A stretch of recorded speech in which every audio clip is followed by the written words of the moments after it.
There's stuff in the paper about characterization of various assets and things like this. This is something that I see happen a lot in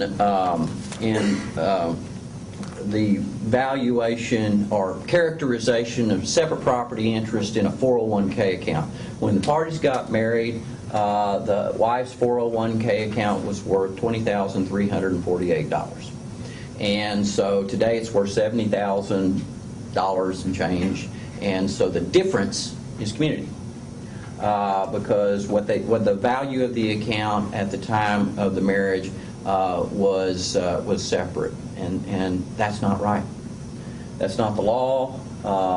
If somebody wants to mess with you, they're going to say you haven't met your burden at the courthouse on that, and by clear and convincing evidence, and you probably lose all of it and make it all community property in that case.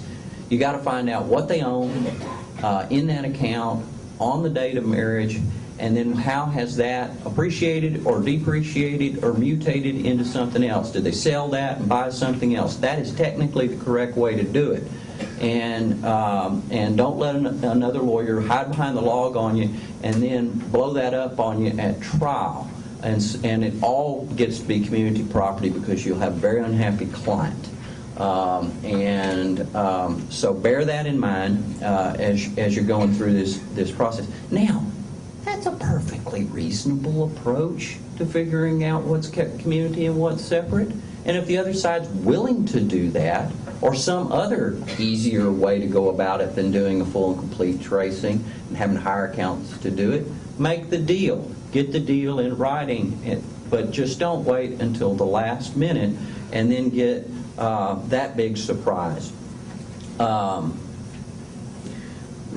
court's the law is that we should presume that everything is community property unless there's clear and convincing evidence that it's separate.